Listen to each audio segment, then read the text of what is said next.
Look at a map of the Netherlands. Really look at it. You're staring at a country roughly the size of Maryland, a postage stamp wedged between the North Sea, Belgium, and Germany, half of which was physically reclaimed from the ocean floor by human engineering. It receives less annual sunlight than almost any agricultural nation on Earth. Its soil in many regions is so waterlogged and peat-dense, it can barely hold a fence post, let alone a root system. Now consider this. The Netherlands is the second largest exporter of food by value on the planet, second only to the United States, a country 270 times its size. This is not a rounding error. This is not a quirk of statistics or a clever accounting trick. This is one of the most concentrated, most deliberately engineered feats of industrial production in modern history. And most people have no idea it exists.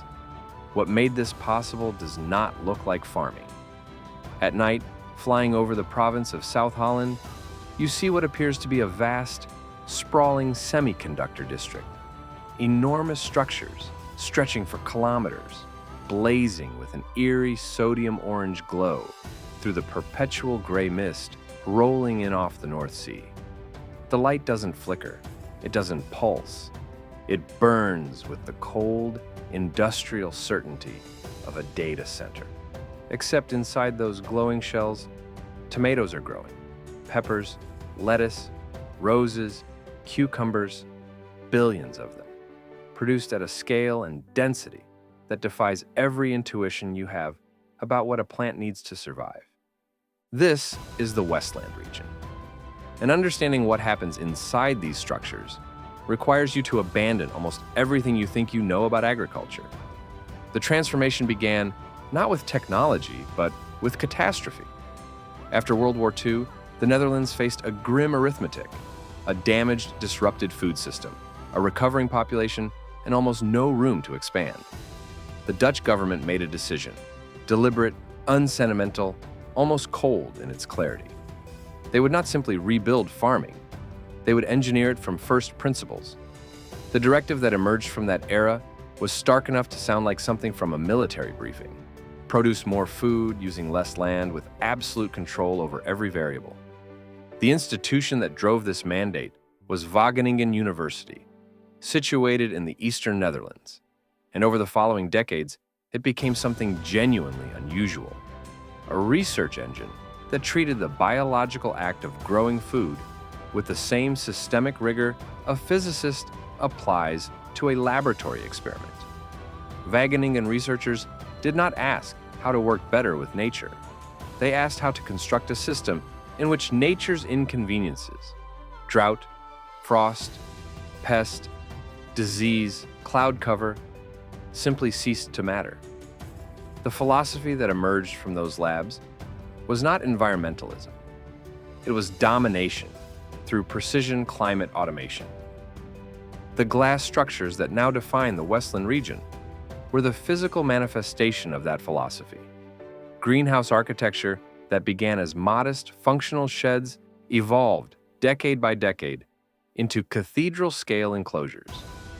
Some facilities today covering hundreds of hectares under a single, interconnected glass canopy.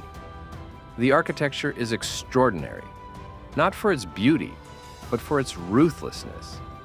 Every structural choice, every pane angle, every support configuration is optimized to maximize the capture of available light and minimize the thermal leakage that costs energy. Step inside one of these facilities, and the scale becomes almost disorienting. The air is controlled to within a fraction of a degree. Carbon dioxide is injected to concentrations that accelerate photosynthesis far beyond what outdoor plants ever encounter. Humidity is managed in real time, and the plants themselves, tomatoes, in long, continuous rows stretching to the visible horizon, are not growing in soil at all. They hang in hydroponic gutter systems, their roots submerged in precisely calibrated nutrient solutions that are monitored, adjusted, and recirculated in closed loops that waste almost nothing. The chemical profile of the water feeding each plant, its pH, its mineral composition, its temperature, is tuned to match the exact growth stage of the crop. There is no guesswork in this. There is no tradition, no instinct, no generational knowledge passed between farmers. There is data and there is execution. The energy demands of running these environments at the required intensity are staggering. Early critics pointed to this as the obvious fatal flaw, that the electrical consumption would make the entire enterprise economically absurd. The Dutch answer to this critique was characteristically unsentimental. They simply engineered the energy problem out of existence. Many Westland facilities operate on geothermal energy loops, drawing heat from deep aquifer systems that maintain consistent subsurface temperatures year-round. Others have negotiated agreements with adjacent industrial operations, power plants, waste incineration facilities, to capture what would otherwise be expelled as waste heat and pipe it directly into the greenhouse infrastructure. And in a move that reads almost like industrial poetry, the CO2 that those same industrial neighbors vent as a byproduct of combustion is captured, cleaned, and pumped into the greenhouses as crop fertilizer. One industry's pollution becomes another industry's yield accelerant.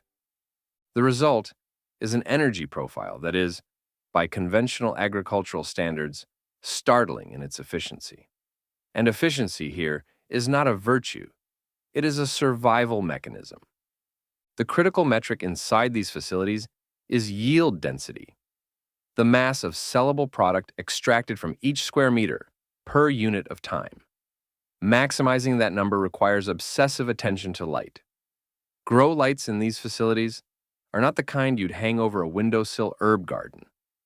They are industrial arrays, engineered to deliver specific photon wavelengths, the precise spectral bands that drive chlorophyll activity, at optimized lumens per watt ratios. The Dutch lighting industry has, over decades, developed proprietary lamp and LED systems, specifically for this environment.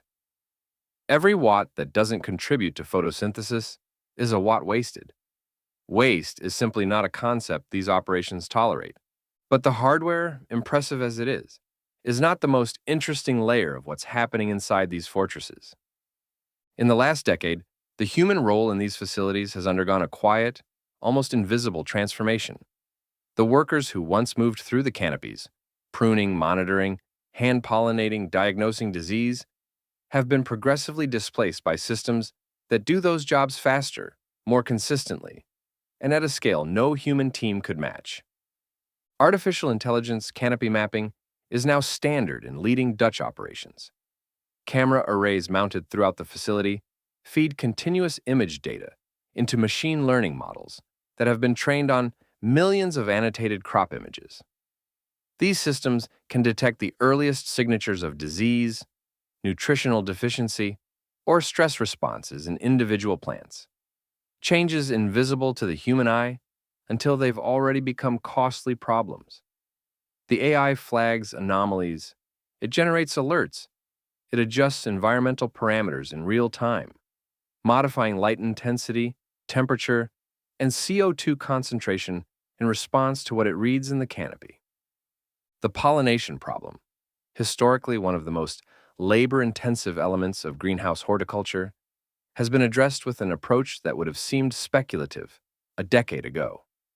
Autonomous drone swarms now navigate the interior geometry of these facilities, moving through the plant rows in pre-programmed patterns, inducing the vibration frequencies that release pollen from flower structures. The drones don't require breaks. They don't get tired. They operate on schedules calibrated to peak flower receptivity. The humans who remain in these facilities are not there to tend plants. They are process engineers, data analysts, systems monitors. Their work is less about agriculture and more about managing a complex, self-correcting calorie factory in which the biological element, the actual plant, is just one variable in a much larger algorithmic equation. And this brings us to the question that makes this story genuinely significant. Not just as an engineering curiosity, but as a window into where the global food supply chain is being forced to go. The Dutch perfected this system under conditions of geographic necessity. They had no choice but to build indoors, to control every variable, to extract maximum yield from minimum land. That necessity drove 5 decades of relentless refinement. And for most of those decades, the rest of the world watched with polite admiration and continued farming the way it always had, outdoors, seasonally, at the mercy of climate. Climate is no longer cooperative. As erratic rainfall, compressing growing seasons, expanding drought zones, and novel pest pressures make open field agriculture increasingly volatile across the major production regions of the world. The controlled environment model the Dutch spent a generation perfecting is no longer being admired from a distance. It is being replicated with urgency and at scale in the United States, the Gulf states, Japan, China, and across the Middle East. The architectural language is identical to what you'd find in Westland. The underlying logic is the same. The irony is layered and significant. Nations with far more land, far more sun, and far more agricultural tradition than the Netherlands are now adopting the hyper-artificial, light-supplemented, algorithmically managed production model invented by a country that the geography should have disqualified from feeding anyone. The Dutch didn't just build better greenhouses. They wrote the operating manual for feeding a destabilized world. The full scale of that influence, who's buying it, who's building it, and who controls the intellectual infrastructure behind it, is a network far larger and far less visible than the glass structures above it. That network is what we're going to map next. Every video on this channel is a node in that larger map. If you've watched to here, you already know what kind of viewer you are. Subscribe, hit the bell, leave a comment letting us know which coordinate we should map next. We'll see you inside the invisible farm.